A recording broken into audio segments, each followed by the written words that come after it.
네, 안녕하십니까. 시청자 여러분, 이현율입니다. 오늘 이 시간은 우리 부산 시장 보궐선거 예비 후보 릴레이 인터뷰 네 번째 시간입니다. 오늘은 수영구 삼선의원 출신인 유재중 의원을 모셨습니다. 인사하시죠. 반갑습니다. 전 의원이죠. 네, 그렇습니까. 네, 안녕하세요. 시청자 여러분 반갑습니다. 코로나19로 많은 어려움을 겪고 있죠. 지금 또 5인 이상은 또 모임이 안 되고 하기 때문에 소상공인이라든지 이런 분들 더 큰 어려움이 있으리라 생각하는데 빨리 우리 코로나19가 박멸되고 내년에 또 백신이 들어오고 이래가지고 여기서부터 빨리 좀 벗어났으면 하는 바람입니다. 또 더군다나 부산시는 또 시장 보궐선거가 있기 때문에 시민들이 좀 관심도 가져주시고 그렇게 해서 좀 훌륭한 또 시장이 탄생되고 부산시가 좀 경제적으로 좀 발전하고 시민이 행복했으면 하는 생각입니다. 여러분 반갑습니다. 네. 연말 연시 좀 잘 보내시고 새해는 좀 복도 많이 받으십시오. 네. 예, 유재중 의원은 뭐 여러분 아시다시피 수영구에서만 내리 3선을 하신 국회의원입니다. 그리고 구청장을 거듭하셨고 또 시의원까지 하셨고 수영구에서는 뭐 아주 그냥 아주 사랑받는 그야말로 토박이 정치인이시고 부산 지역에서도 존경받는 국회의원 중에 한 사람입니다. 출마의 변 한 말씀 하시죠. 네. 저 자신은 이제 수영구민들로부터 많은 사랑을 받았습니다. 오랫동안에 방금 말씀하신 대로 또 시의원으로서 또 구청장 두 분으로서 행정가 또 국회의원 세 분으로서 의정활동 정치 경험을 가지면서 한 30년에 가까운 이런 행정가 정치 경험을 좀 바탕으로 해가지고 참 부산의 어려움에 봉착해 있습니다. 저 자신도 정치인을 한 사람으로서 부산이 이렇게 된 데 대해서는 또 일말의 책임감이 있죠. 그러나 이번에 뜻하지 않게 부산시장 보궐선거가 이루어짐으로 인해 가지고 저도 이제 국회 3선을 끝으로 정치계를 떠나려고 했습니다. 떠나서 평범한 자유인으로 이제 다른 삶을 살려고 했습니다만도 이번에 이제 보궐시장 선거의 눈물에 인해 가지고 그동안에 쌓았던 행정과 정치 경험을 바탕으로 인해 가지고 무한한 어떤 책임감과 또 부산을 사랑하는 그런 열정감으로 부산시를 한번 새 판을 짜봐야 되겠다. 정말 제가 들어서 좀 짜봐야 겠다는 그런 어떤 각오로 출마하게 되었고요. 사실 부산이 저도 뭐만 느끼고 있고 저 자신도 책임감이 있습니다만 또 과거의 영광은 어디 간지 없고 지금 우리나라 제2의 어떤 도시로서 위상도 추락하고 가는 거 아니냐. 그것은 모두가 책임이 있다고는 합니다만 그래도 그 중에서도 제일 우리 부산 출신 정치인을 비롯해서 지도자들이 책임이 큽니다. 빨리 대처해서 부산을 좀 도약시키고 산업구조 추세에 좀 변화를 시켜야 되는데 그렇지 못한 감이 있죠. 따라가지고 과거에 우리가 이 부산이라는 것이 어떻습니까? 대륙과 해양이 만나는 천혜의 어떤 지정학적 요건을 가지고 있고 무한한 발전 가능성을 갖고 있는데도 불구하고 인천이라든지 다른 다시 또 수도권에 함몰돼가는 빨대상으로 빨려가는 그런 현상으로 인해서 우리 부산이 인구가 그렇죠. 굉장히 줄어들고 청년들이 일할 자리를 없어갖고 또 유출되고 하는 이런 문제가 있는 거예요. 빨리 좀 대처했어야 되는 거 아니냐 생각해서 저는 많은 그런 생각을 가지고 아마 차후 지금 우리 이야기를 해 나가도록 하겠습니다. 그렇게 합시다. 뭐 벌써 뭐 정치인의 책임론까지 이야기하시면서 상당히 책임 있는 어떤 정치인이 자세를 보여주겠다 하는 그런 뜻으로 강하게 말씀을 하셨는데 네. 찬찬히 한번 풀어보겠습니다. 네. 그냥 먼저 이제 이번 보궐선거의 성격 네. 이게 보면 좀 엉뚱하지만 오거돈 전 시장의 어떤 성추행으로 인해서 사퇴를 하면서 생긴 보궐선거입니다.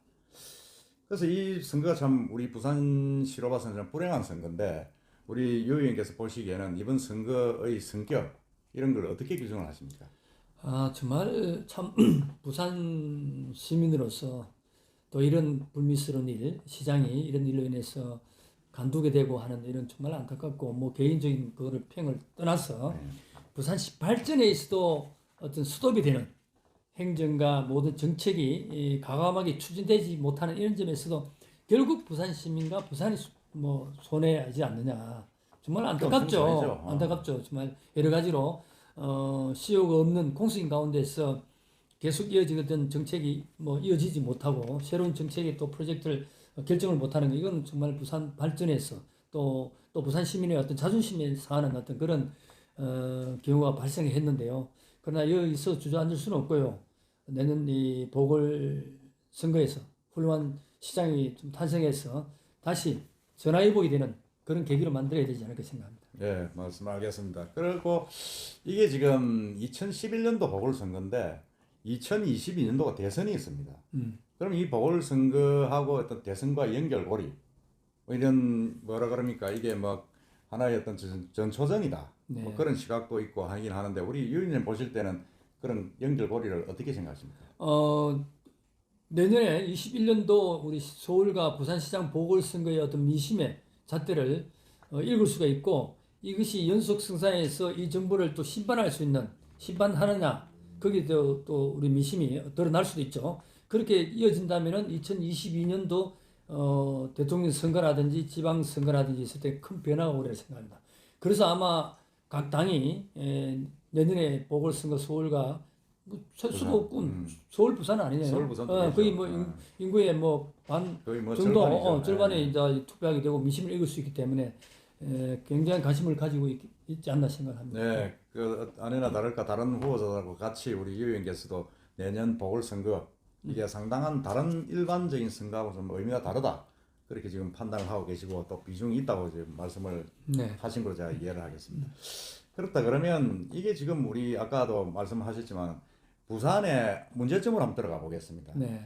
부산에 그 20년 동안 이제 우리 정치 생활을 하셨는데 부산의 가장 큰 문제점 그리고 이 현주소가 지금 어떻게 돼 있느냐 어떻게 판단하시고 계십니까? 네. 부산이 과거에 이제 6.25 전쟁을 겪으면서 많은 피난민들이 우리 부산으로 몰려왔죠. 그래갖고 우리가 포옹도 하고 또 부산 시민들의 그 가능도 정신도 발휘하고 또 열정도 있습니다. 그러면서 부산이 그때는 뭐 임시수도도 부산으로 왔고 그런 가운데서 우리가 뭐 해양, 뭐 신발, 섬유, 뭐 목재 이런 걸로 해가지고 먹고 살았죠. 또 어떻게 그게 더 발전이 돼가지고 국가 경제에서도 크게 일으켰습니다.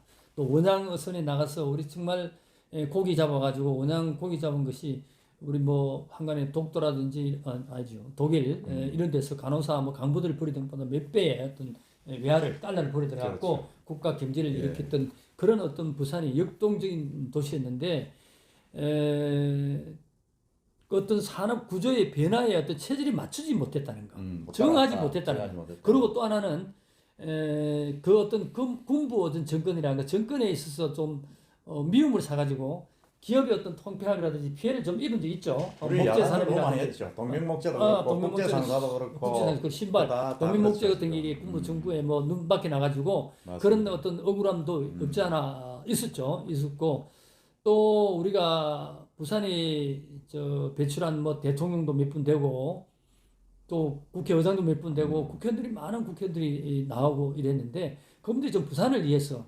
지역을 위해서 크게 좀 신경을 썼더라면 하는 좀 아쉬움이 있어요. 있어가지고 좀 대기업을 유치해 온다든지 어떻게 보면 그 르노 삼성차 이건희가 했을 때 그걸 어떻게든지 좀 시민과 정부의 도움을 줘서 대규모 진짜 대기업으로서 장착해 컸더라면은 부산 경제가 살아나고 또 젊은이들이 일자리가 늘어나가지고 유출되지 않고 해서 인구가 늘어나고 할 건데 그렇지 못했던 아쉬움이 없지 않아 있습니다. 그런데 보면 이제 저도 책임이 있고 우리 지도자들이 책임이 있다는 거죠. 책임이 있고 또 그렇게 보면 우리의 기존 산업과 시와 또 대학, 학 이것이 좀 잘 연대가 되고 서로 연구하고 협력이 돼가지고 부산을 발전을 시키는데 좀 뭉치지 못했던 거 아니냐 그런 어떤 아쉬움이 있고 이제 산업도 구조가 이제 바뀌지 제조업에서 이제 첨단 산업으로 바꿀 때 그게 좀 정하지 못했던 거. 정 말하자면 하나의 예를 들어서 센텀 지금 지역에 보면은 많은 아파트 뭐 들어서가 있는데 주거단지가 많죠. 주거단지가 많은데 거기를 수영병장을 제일 처음 가진 당초 계획 때는 첨단 산업 유치를 그렇죠. 생각했는데 엉뚱하게 돼 있죠. 그걸 뭐 시에서 땅을 팔아 못 보고 아파트가 들어서 가지고 그렇게 함으로 인해서 당장에 그때는 좋았죠. 시에서 돈이 없으니까 팔아가고 땅을 팔아가고 돈을 뭐 재정을 만드는 건 좋았는데 먼 미래를 내다보지 못했던 거죠. 먼 미래. 저 같은 경우 같으면은 그 지역을 대기업의 어떤 전자산업 같다는데 땅을 그대로 뭐 사용하도록 줘가지고 빌려주든지 무상으로 빌려줘가지고 대기업을 이루어졌더라면 젊은 일자리 나서 그게 우리 부산에 큰 어떤 경제에 도움이 될 건데 그렇지 못했던 아쉬움이 있으나 그러나 이 부산이 지정학적으로 이제 미래에 발전해 갈 수 있는 대륙과 해양이 만나는 그런 어떤 좋은 지역이기 때문에 태평양으로든지 남북권을 좀 이렇게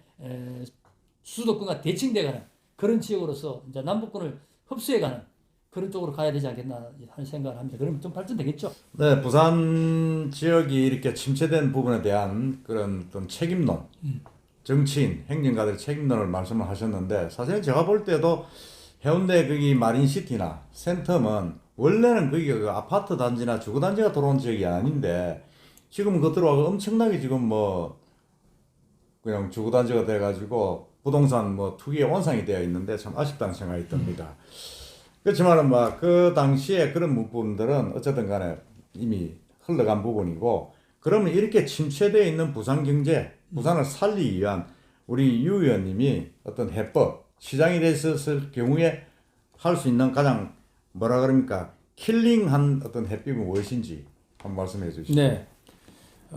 저도 이 공약 크게 몇 가지 공약을 내걸었습니다만도 이제 또 부산이 기회다.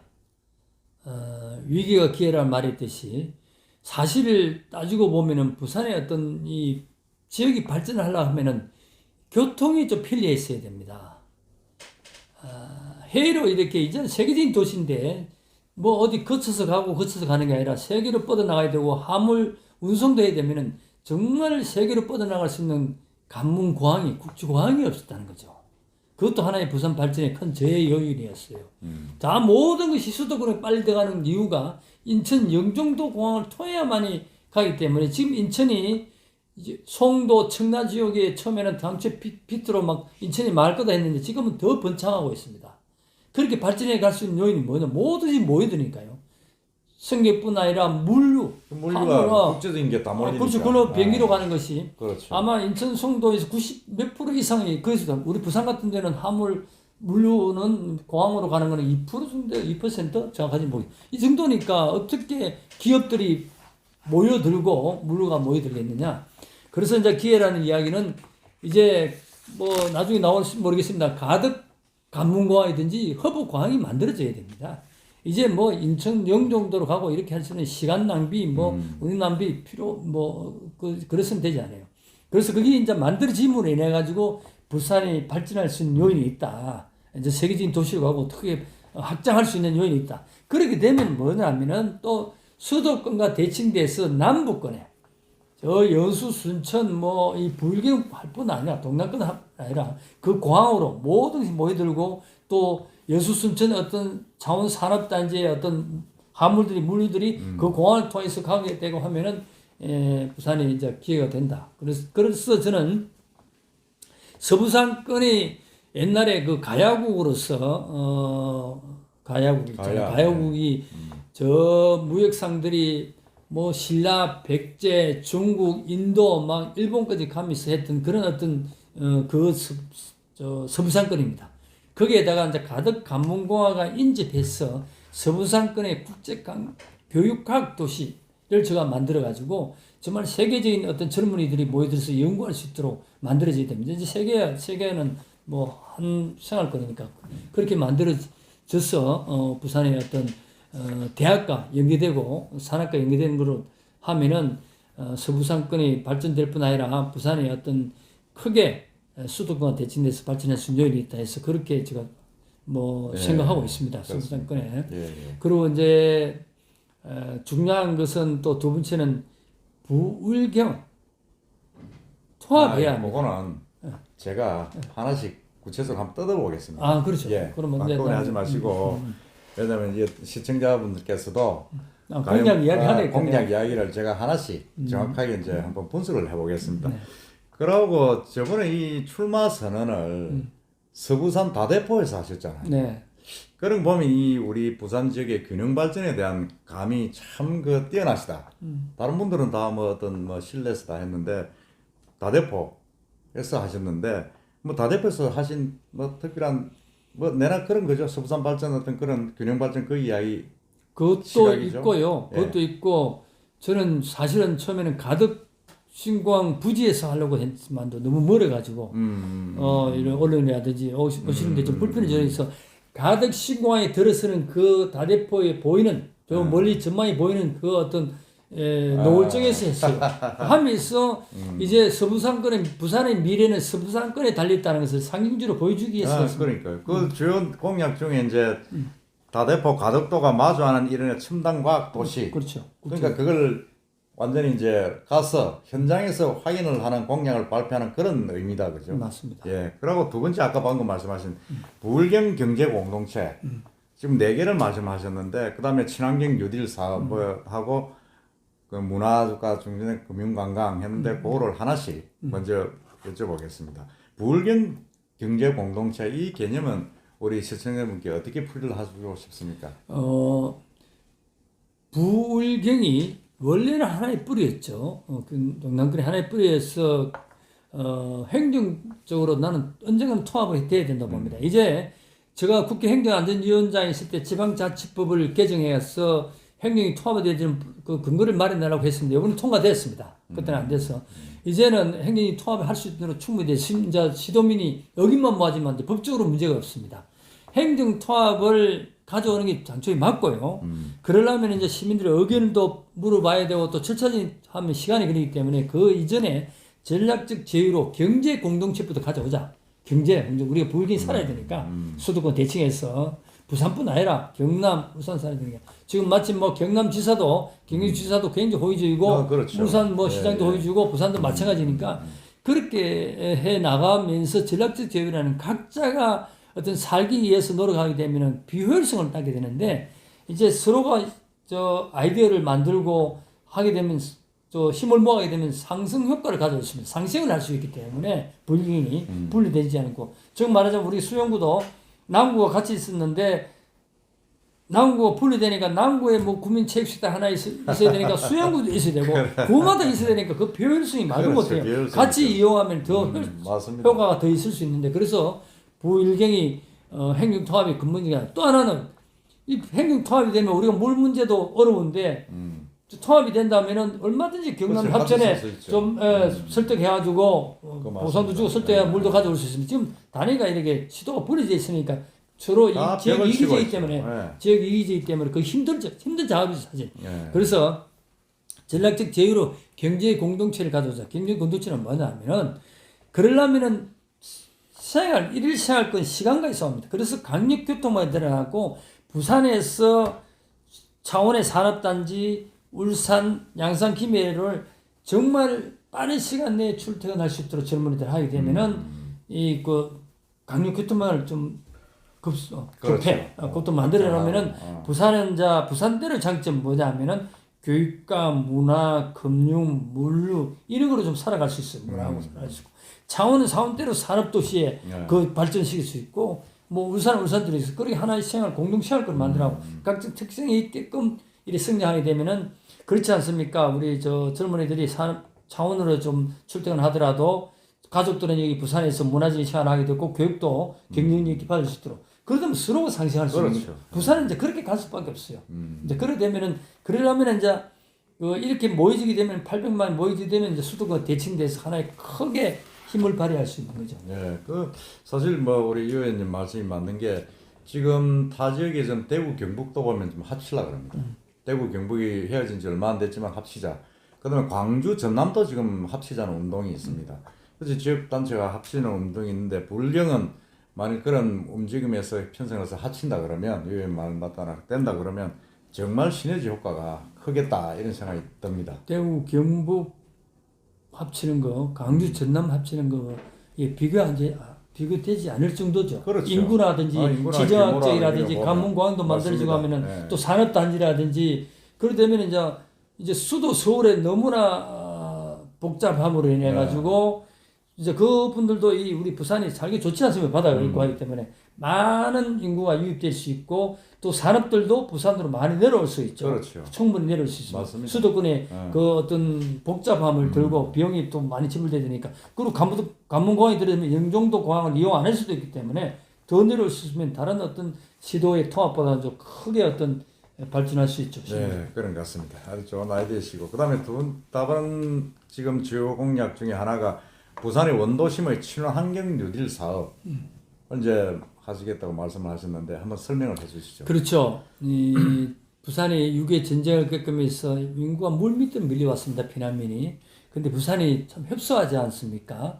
그래서 그 피난민을 다 포옹해야 되고 다 같이 더불어 살다 보니까 산으로 뭐 초랑동 산 꼭대기까지도 집을 그렇죠. 지어야 되고 네. 산비탈을 이렇게 올라가야 되고 또 천도 복개를 해가지고 어떻게든 살아야 되겠고 이래갖고 막 굉장히 도시가 좀 미간이 무슨 수용하기 바빠가지고 피난 시간에서 참 그런 어떤 도시의 뭐 미간이랄까 이런 것이 뭐 복잡하고 그렇죠. 또 어떻게 보면 아름다움이라든지 이런 자기가 조화되지 못했는데 이제는 좀 지속가능한 도시 되고 친환경적인 도시가 되기 위해서는 저는 우리 동천이라는 종천 살리기 지금 많이 하고 있잖아요. 많이 아무래도 하고 안 되잖아요. 예, 예. 돈을 들여가고 또 저 보수천 보수천, 이것을 확실히 이제는 복개되어 있는 것을 뜯어내야 됩니다. 서울의 청계천까지 뜯어내가지고 뜯어낸다고 해서 되는 것이 아니고 거기에서 맑은 물이 흘러야 됩니다. 지금은 동천은 뭐 바닷물을 끌어가지고 물을 흐르게 만든다는데 그거는 뭐 임시 방편밖에 안 되고 또 예산만 많이 들고 그러나 물을 어떻게 끌어오느냐 저는 백양산에 낙동강 물을 끌어왔어.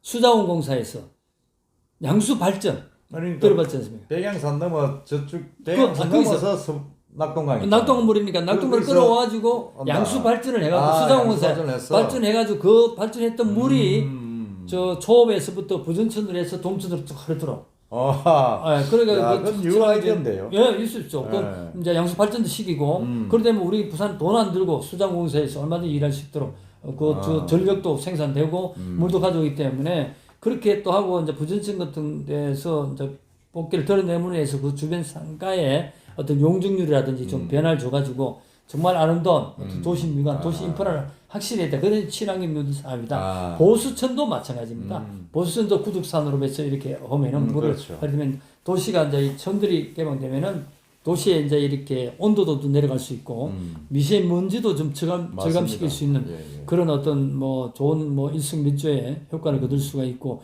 도시를 그렇게 이제 지역 주민들이 친환경적으로 실천할 수 있도록 만들어줘야 되지 않겠느냐. 그리고 이제 산딸에 이제 길 있는 그런 거는 우리 감전천 같이 문화적으로 공간도 게스트하우스 전망 가는 그렇게 좀 만들어가면서 좀 바꿔나가야 되겠다는 그런 어떤 게 친환경 어떤 누들 사업이죠. 의원님 뭐 수용구에만 이렇게 천착을 해서 신경을 쓰시는 줄 알았더니 부산 전역에 많이 연구를 많이 하셨습니다. 시장 되려고 그러니까 고민을 많이 했죠. 삼선 포기하시고 지금 한 6, 7개월 동안에 부산 많이 다니셨다는 소리는 들었는데 많이 연구를 많이 하셨네요. 그다음에 공약식도 하나가 이제 이게 동부상권인데 이제 기장 쪽이 되겠죠. 부산 뭐 해운대 쪽인데 문화, 관광, 금융이 중심되는 마을에서 산업을 유치하고 그쪽에 발전을 기하겠다 이런 공약을 하셨는데 그것도 같이 한번 설명을 해주시죠. 그렇죠. 동부상권이 지금 이제 그렇게 가고 있죠. 사실은 가고 있고 영화 촬영소가 기장에 들어오고 하게 되면 빨리 들어가지고 그런 촬영소 많이 산업 들어오고 이 중요한 것은 이제 빛이 보입니다. 희망이 보입니다만도 풍산금속 자리 있잖아요. 그 그린벨트 제이센텀 지역이 이제 정보화 산업, IT 산업 같은 건 좀 가져와가지고 그렇죠. 첨단 산업으로 가서 좀 위라벨 할 수 있도록 이 만들어주고 원래 기본이 이제 이 동산권이 이제 문화적 누릴 수 있는 어떤 주거라든지 아름다운 바다를 끼고 있고 관광 또 마이스 산업할 수 있는 컨벤션 그런 효과가 있기 때문에 그걸 또 육성 발전시켜 나가야 된다. 그걸 더 어떤 도시 인프라를 해서 좀 바다를 끼고 해서 잘 만들어 나가게 되면은 이 동부상권이 좀 발전될 수 있다는 그런 생각도 합니다. 예. 하여튼 뭐 부산시 전직에 대해서 상당히 발전 계획을 다양하게 연구를 하셨고 또 그 공약을 내신 것 같습니다. 하여튼 시장님이 되시면 그런 공약 하나하나 찬찬히 실현해가지고 부산이 제도화할 수 있는 기회가 되도록 그렇게 해주시길 바랍니다. 그리고 아까 신공항은 이제 말씀을 하셨고 관문공항이 돼야 된다고 말씀하셨고 그다음에 전체적으로 보면 이 부산이 자꾸 늙어간다. 노화한다. 사람 인구가 줄고 있다. 그래서 지금 보면 부산 인구가 지금 340만이 얼마 전에 깨졌습니다. 330만. 하회를 한 거죠. 340만이 내려가 무너지고 젊은 층을 위주로 계속 부산을 나간다. 이게 어떻게 보면 참 큰 문제다고 저는 생각을 하는데 이 젊은 층 이탈과 인구 감소 거기에 대한 대책은 뭐 어떻게 생각하십니까? 그러죠. 지금까지 제가 말씀드렸던 것이 총천 이유가 나옵니다. 네. 이렇게 되면 이제 이 젊은이 유출이 적고 좀 활동성 있고 인구가 늘어나지 않겠느냐 이렇게 이런 어떤 서부상권의 국제교육과학 도시를 만들고 또 동부상권의 영화 촬영소하고 이렇게 제2센텀 지역에 정보와 IT 산업이 들어오면 젊은이들 일자리 늘어나니까요. 일자리 늘어나고 또 내가 말씀드렸다시피 부유경이 통합이 됨으로 인해 가지고 지금 주일 낮 인구 유동은 굉장히 부산이 많습니다. 네. 그래서 이제 차원의 산업 뭐 일자리 걸어 갔다 오더라도 저녁에 들어오고 그런 인구가 늘어나죠 부산에. 가족들은 부산에 있게 만드는 그런 유인책을 써야 됩니다. 그러면 이제 인구의 어떤 주는 것들 또 하나는 우리 국가적인 정책인데요. 이제 대한민국 이 문제잖아요. 출산율 뭐 0.9도 안 되죠. 제일 문제인데 우리 이제는 어떤 미래의 어떤 인구 정책으로서는 이제 이민 정책을 써야 됩니다.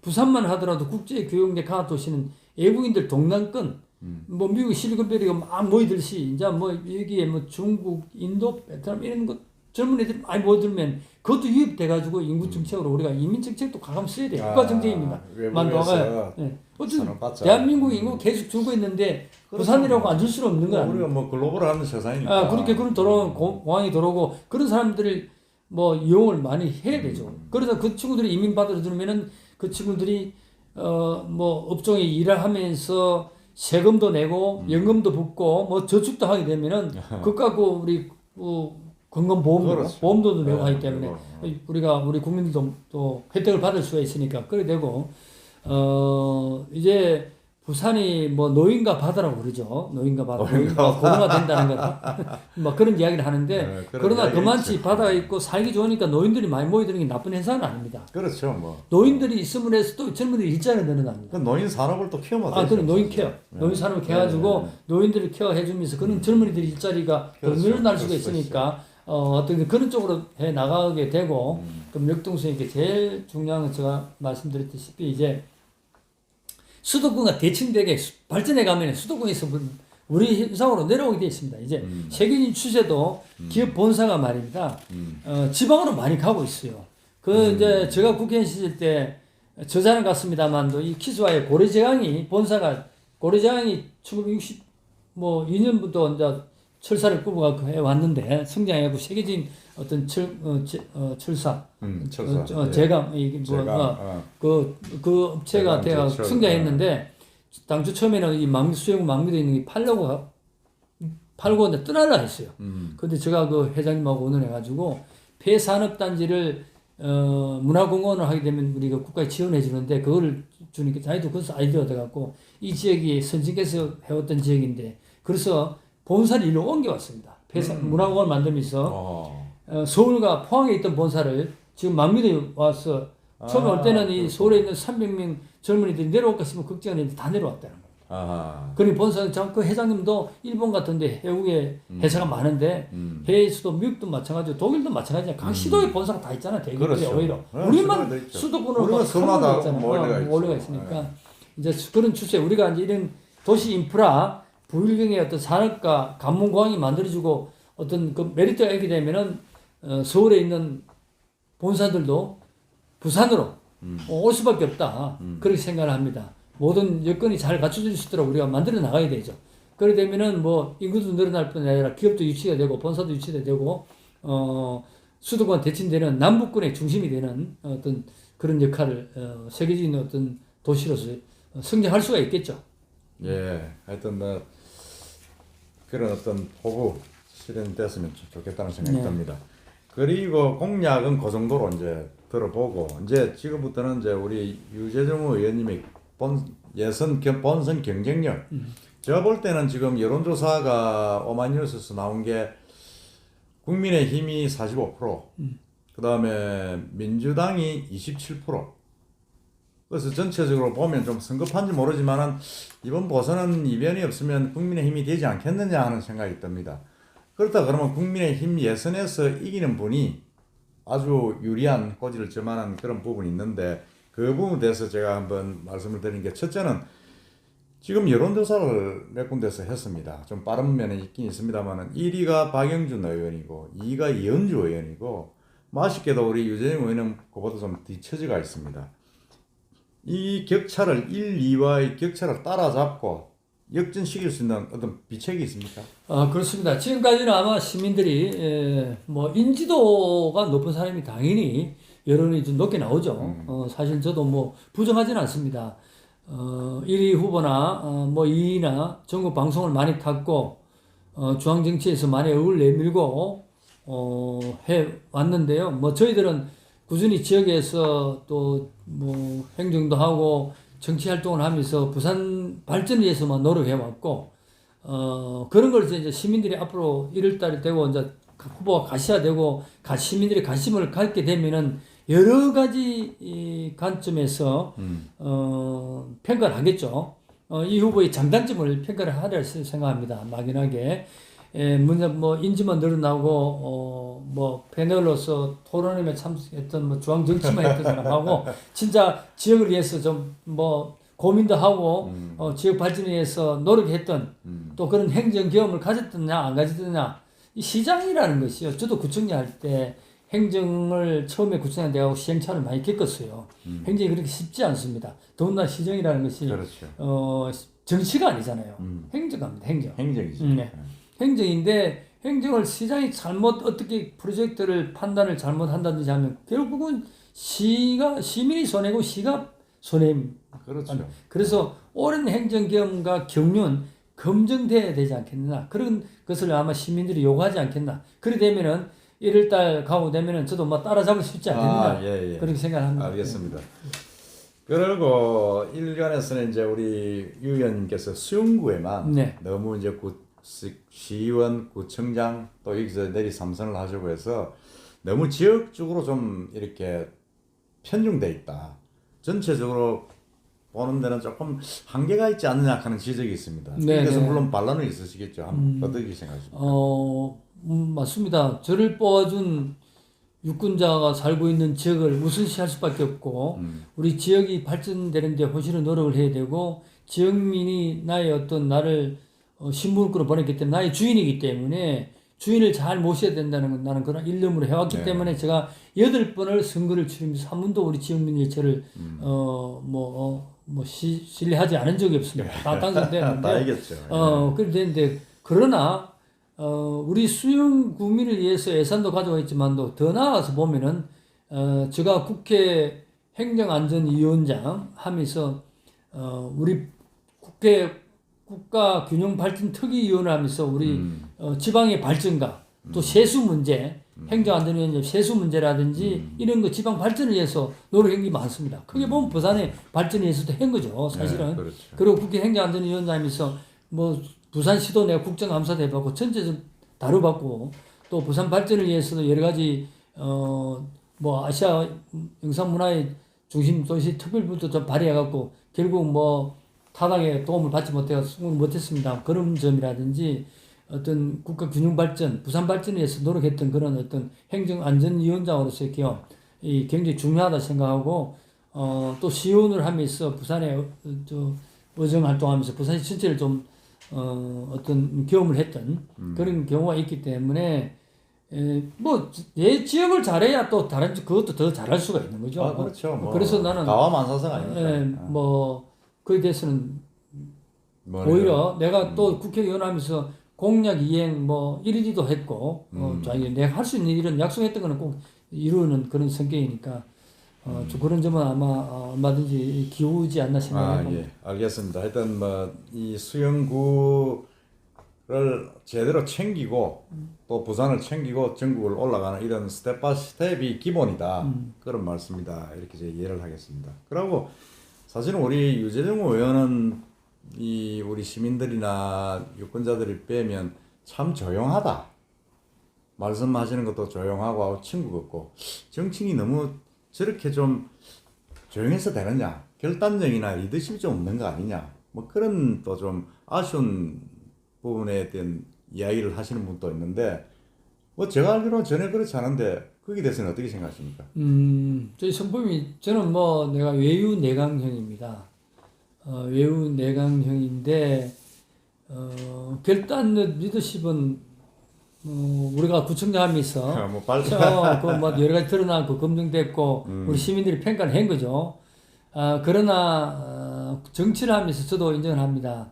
좀 정치인으로서 막말까지는 아니더라도 정치인으로서 막 인지도 넓히기 위해서 좀 이 쇼맨십도 좀 있고 해야 되는데 제가 그러지 못했어요. 내가 그래서 좀 오늘 시장 나오보니까 그게 참 부족했구나 생각을 들어요. 만일 뭐 시장 할 거라 했으면은 시민들에게 뭐 오해를 알리기 위해서 막 뭐 언론이라든지 이런데 좀 막 좀 튀는 행동이라든지 좀 했을 건데 그냥 내 주어진 일을 묵묵히 하고 속으로 그게 때려 또 보기에는 아주 진실되게 보이죠. 진실이 보이고 제가 행정안전위원장일 때 뭐 여러 가지 여야 의원들 싸울 때라도 제가 얼마든지 튀긴 행동을 소면식을 좀 보여주고 있었지만도 뭐 있을 수 있지만도 그러나 화합해 가야 되니까 협상해야 돼요. 타협해야 되니까 그러나 제가 국회 보건복지위원을 할 때 기초연금 협상 과정에서도 제 어떤 리더십을 발휘했습니다. 2014년도 그때 저 박근혜 대통령 있을 때 기초연금 공약했을 때 그거 야당의 이목희 지금 일자리 위원장이죠. 간사하고 제가 협상을 해갖고 그 야당들 다 잠주면서 그 성과를 기초연금 도입을 성공에 했던 그런 협상력이라든지 또 맡겨진 일에서 끈기게 좀 처리해 나갔죠. 또 내가 수영구청장일 때 가을에 테마 거리도 만들어가지고 정말 모든 우리 저는 그때는 구청장직을 걸었습니다. 내가 생각했을 때는 이 보행 공간이 있어야 되겠다. 이 4차선 도로가 있고 모래사장이 있고 바다가 있는 이런 해수욕장이 어디 있어요? 그걸 어디 보면 뭐 비 오는 날 되면 자동차가 타이어 검은 물이 모래사장으로 가고 젊은이들이 저녁에 뭐 술 마시다가 차를 먹고 차가 모래사장으로 들어가고 차가 해수욕을 하고 하는데 맞습니다. 그래서 제가 2개 찬스를 폐쇄를 하고 보행 공간을 만들고 나무를 심을 때는 이 지역에 좀 상인들이 차량이 정체가 생기니까 장사 안 된다면서 원성이 찾아가지고 좀 불만이 많은데 그걸 잠재우고 저는 리더라는 것은요 부산시장이라는 것이요 단장이 시민들한테 인기를 얻으려고 하면 안 됩니다. 단장이 인기를 얻는 그런 시장은요 자기주의 정신, 그런 부산 발전이 없어요. 그렇죠. 단장의 시민들을 한테 불만이 있더라도 10년, 20년을 내다보고 그때 평가받겠다는 생각으로서 무슨 정책을 집행하고 예산을 집행해야 되는데 단장이 인기 얻어서 나는 하겠다는 그런 거는 진짜 그는 뭐라 이야기 됩니까? 그건 정치 몰입이라 하게 됩니까? 몰입이고 뭐 심한 이야기입니다만 자기 인기 얻어가고 저 추세만 하려고 그러고 지나오는 부산이 그래서 내가 지도자들이 잘못했어요. 그래 말이야. 중요한 그러게 우리가 과거에 이 지도자가 있어가 그때는 욕을 많이 했는데 지금 보니까 그때 그 시장이 일을 안 만들어놔서 막 우리 부산이 어떻게 됐을까 그런 어떤 생각이 들어. 그래 저도 그렇게 좀 아쉽게 생각합니다. 앞에 있었던 우리 시장들이나 국회의원들 중진들이 조금 더 부산시를 위하고 시민들 생각했더라면 우리 유 의원 같이 그렇게 좀 당장은 욕을 얻어먹어도 나중에 평가받는 그런 행진했으면 좋지 않았나 생각이 듭니다. 뭐 그렇겠죠. 부산 여기서 3선을 하시고 구청장 가셨는데 그게 뭐 허투루 하셨겠습니까? 제가 볼 때는 내공이 말씀은 그래도 상당히 안으로 사회가 있다. 외유 내강은 맞다고 저는 생각합니다. 그리고 이제 사실은 또 지금 여론조사 1위가 지금 박영준 의원이고 2위가 이현주 의원인데 먼저 박영준 의원하고의 어떤 관계 그건 뭐 저도 뭐 기자 생활하면서 많이 봤습니다. 수영구에서 2번을 붙었습니다. 총선에서 그게 16대 17대입니까? 17대 18대가 아니 18대 19대 18대 19대 2번을 붙었는데 천하의 박영준 의원이 2번 다 떨어졌어요. 그 대단한 거 아닙니까? 지금 뭐 박영준 의원이 사실은 뭐 MB의 가장 척신이고 청와대에서 실세였고 그 지금 뭐 또 지난 총선에서는 뭐 선대본부장까지 하신 분인데 어쨌든 간에 대중인 지명도에서는 박영준이 월등한데 지역에서는 우리 유재중 의원에게 참 아픈 그런 상처를 받고 간 분입니다. 우리 박영준 의원도 지금 나와가 여론조사 1위잖아요. 네. 어떻게 생각하십니까? 예, 뭐 사람마다 장단점은 있죠. 그러나 자기가 서야 될 자리, 자기가 해야 될 일들이 있습니다. 자기의 어떤 재능이 그게 맞으면은 적성을 따라간다든지 적성이 맞는 일을 해요. 그분이 뭐 패널로 나와서 참 뭐 토론이라는 거 보면 아주 좀 뭐 겸손하게 상냥도 듣고 이렇게 좋은 평을 얻고 있는데 그런 데서는 아주 참 적성 있고 뛰어나다고 나도 인정을 합니다. 그러나 시민의 유권자의 표를 받아서 선출직으로서 공직자로서는 과연 그분이 공공의 이익을 위한 뭐 어떤 공직자로서 어떤 그 이치에는 맞느냐? 그것은 제가 18, 19대 때 유권자들이 판단해 준 거로 예. 가늠을 할 수가 있겠죠. 우리 유권자들은 좀 현명합니다. 현명하기 때문에 다 냉철하기 때문에 잘 판단해요. 아무리 속일 수 없습니다. 저는 그래서 그분의 어떤 뭐 선출직으로서 과연 부산시장으로서 행정력이 과연 갖고 있느냐? 그걸 참 의심스러울 수밖에 없다. 그런 어떤 그 행정의 어떤 검증이 되었느냐? 그렇죠. 박영준 의원은 정치만 했지 행정은 안 해봤잖아요. 정치도 뭐 국회의원 한번 하고 뭐 계속 그렇죠. 중앙정치 뭐 판단을 하고 있는데 참모로 많이 어떤 분이 뭐 많은 이야기들 그래 하고 있잖아요. 지금 시중에 과연 행정으로서 또 부산시의 CEO로서 그렇게 적합한지 이것이 정말 참 의심스럽고 좀 그래요. 예. 그렇구나. 하여튼 그 박영준 의원에 대한 평가 그 쉽지 않았을 텐데 어찌 보면 지역구에서는 완전히 숙적이었고 한데 아주 점잖게 평가를 하셨네요. 알겠습니다. 제가 원래 성품이 그렇습니다. 그리고 지금 가장 그 변수였던 서병수 전 시장님께서 아랫게 지금 불출마 선언을 하셨잖아요. 네. 그렇게 되면서 후보자들도 좀 많이 늘고 있는데 우리 서병수 시장하고의 관계는 어떻습니까? 좀 뭐 우호적입니까? 그렇죠. 사실은 뭐 서 시장 저하고는 뭐 형제와 같이 또 과거 어떤 자기 정치인 대표란 분, 나이 뭐 대표랑 같은 분을 모시고 그렇죠. 있잖아요. 알잖아요. 예. 유흥수 국회의원, 유흥수 의원, 밑에서 해왔고, 또 선분도 비슷하고, 제가 또 선배를 형님같이 잘 모셨고, 그리고 서병수 시장 2014년인가요? 그때, 시장 출마했을 때 제가 시당위원장으로 있으면서, 그래요? 제가 참 고음태서 시장 당선도 시키고, 그때도 우리 위원님 같은 분은 오동 인정이라고 했을 때 제가 과감하게 서시장 편에 서서 시당위원장으로 역할을 해서 또 후보가 돼서 그때 오동 무소속 나왔죠. 진짜 박빙의 싸움이었을 때 그렇죠. 노력 대주고 2014년도죠. 네, 2014년 그렇죠. 그리고 제가 어른들이 있고 하면 언론도 드리고 하는 뭐 형님 같은 거는 이기 때문에 아마 서빙수 시장이 불출마함으로 인해 갖고 그에 또 그런 서 시장님 서 시장님 서 시장 그래 되죠.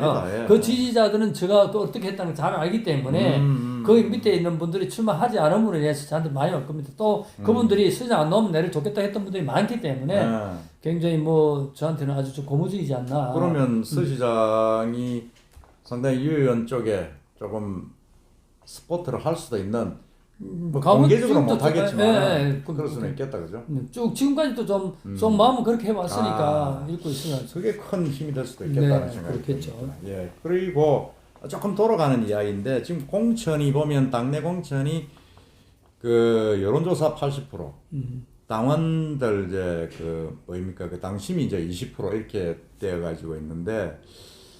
여기에 대해서 우리 의원께서는 뭐 불만이나 다른 견해는 없으십니까? 좀 있죠. 사실 우리 국민의힘이 당원들이 있고 당의 주인은 당원들입니다. 그렇죠. 맨날 선거 때 되면 일반인들 엿보고 뭐 이러는 거 당원들이 고생만 하고 고생만 하고 뭐 선거 운동에만 이용이 나오고 어떤 권리 행사를 못 하는 거죠. 전혀 권리 행사를 못 하고 우선 인기적으로 그러나 결국 당원들이 당의 주인인데 주인의 행사를 지금 못하고 있으니 불만이 많아요. 아니 이렇게 우리 중당 공천을 왜 합니까? 그럼 일반 공천하지. 일반인들 80%면 일반인들 공천 받으면 되지. 그렇죠. 중당 공천을 하면서 중당 20% 한다는 게 불만이 좀 많죠. 그러나 뭐 또 중앙당이 그렇게 한다면은 또 그런 이유가 또 있으니까 따라갈 수밖에 없는데 그런 데서는 우리 앞으로 정당이 좀 변화를 줘야 됩니다. 다른 타당들이라든지 외국 같은 데는 전혀 그런 적이 없는데 그러니까 정당의 어떤 연속성이랄까 어떤 소속감 이런 게참 예, 없는 부족하다. 거죠. 그 부분 보니 좀 아쉽다 그런 말씀드렸죠. 일단 룰은 룰이니까 뭐 선수가 뭐 어떻게 탓을 할 수는 없다 그런 그렇죠. 말씀드렸죠. 네. 알겠습니다. 그러면 이제 마지막으로 의정 활동을 12년 국회에서 하셨는데 공약 이행 1위였습니다. 네. 아주 성실하게 근면하게 하셨다는 그런 의미로 받아들일 수가 있는데 가장 기억에 남는 게 있으면 의정 활동에 하나나 두 개 정도 있으면 좀 소개해 주시죠. 네, 우리 저 공약 이행이라는 것이 이제 수용구민들한테 공약이죠. 제가 사실은 국회를 하면서 우리 수용구민을 뭘 하겠다 이랬는데 우리 수용구가 남구로서 분리되면서 저 땅이 용진하니 참 부족합니다. 그렇죠. 수용이 그래서, 작죠. 쌓여가지고 뭘 할 게 없어요. 그래, 뭐 할 게 없어. 할 게 없는데 그래도 없는 가운데서 이번에 공무원 교원이 그 이전함으로 해서 그 어떤 강원동에 국민체육센터를 만들었던 것이에요. 국민체육센터 만들어가지고 거기 아파트 안 짓는 건 참 잘했어요. 예, 그 아파트로 지금 참 좋은 자리지만 아니, 그 아파트 안 지은 게 잘했어요. 그렇죠. 거기에 이제 국민체육센터라든지 청소년 문화의 집이라든지 뭐 여아의 집이라든지 이런 것 제가 저 공략했던 것이 만들어졌던 것이 제일 뭐 기억이 남고 또 육아 지원센터 어린이들 육아들이 좀 뭐 아이들을 키울 때 그 장난감이라도 대하고 잠시 임시 뭐 맞불 부부 맡길 수 있는 그런 어떤 유아 종합 지원센터 같은 게 만들었던 것이 제일 기억에 남고요. 또 장애 복지관 이런 것이 좀 어떤 취약계층을 위해서 좀 했던 일들이 기억에 남네요. 예, 역시 우리 유해중 의원님은 수영구민에 대한 애정은 참 남다르시다는 생각이 많이 듭니다. 서울에서 시정급 의정 생활을 십몇 년을 하시면서도 기억에 남는 건 결국 수영구민을 위한 그런 여러 가지 일이었다 그렇게 말씀하셨습니다. 하여튼 그리고 지금 사실은 이제 부산시 전체뿐만 아니라 전국이 코로나로 너무 지금 우리 시민들이나 영세 상인들, 서민들이 너무 힘들잖아요. 힘든 우리 부산 시민들을 위해서 우리 의원님께서 한번 격려나 당부의 말씀 한번 해주시죠. 아, 그렇습니다. 뭐 경제가 참 어렵죠. 어렵고 그런데다가 좀 더 덮친 격으로 코로나19가 더 어떤 소상공인 서민들이 어려운 삶을 살 수밖에 없고 이제는 뭐 모이지도 못하고 이 지금 연말 연시에 제일 또 이렇게 매출이 늘어나고 소비가 일어날 이 시점인데 전혀 그 스톱이 돼본 이런 정말 이런 그러나 우리 부산뿐 아니고 뭐 우리 대한민국뿐 아니고 세계적인 추세니까 이 난관도 또 이 또한 또 언젠가는 지나가려 생각하는데 우리 시민 여러분 이럴 때일수록 자기 관리 잘해서 사회적 거리두기에서 첫째는 코로나19 감염이 되지 않아야 되죠. 안 해야 되고 그럼 나중에 또 우리가 이 어려운 거는 국가 뭐 재정이든지 또 뭐 돈을 또 벌 수가 있으니까 이런 위기 상황은 잘 대처 좀 했으면 하는 그런 바람입니다. 정말 제가 아침 저녁 이렇게 선거 운동하러 나오고 시장에 나와 보면은 그 많던 손님들이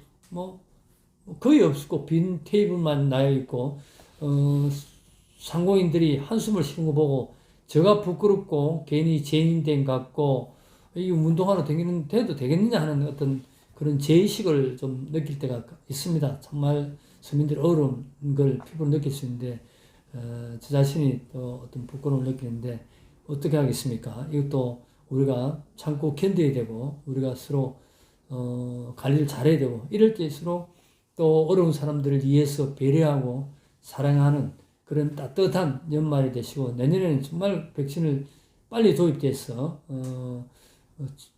뭐 코로나19를 좀 박멸하는 그런 기회를 와서 내년에 이런 고통이 좀 없었으면 하는 그런 바람을 가져봅니다. 시민여러분 연말 연시 잘 보내시고 건강하시기 바랍니다.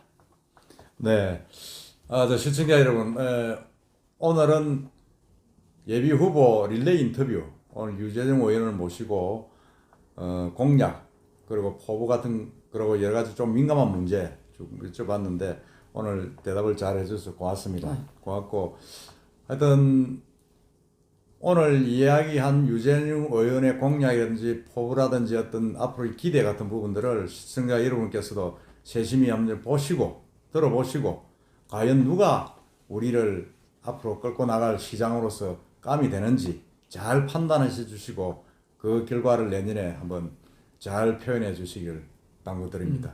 오늘 고맙습니다. 감사합니다. 여러 가지로 좀 애로신데 시간 내주셔서 너무 고맙고 앞으로 선거 기간 동안에 계속 건성하시고 건투하시고 시상실에서 뵙겠습니다. 감사합니다. 네. 감사합니다. 그래야 되는데. 네.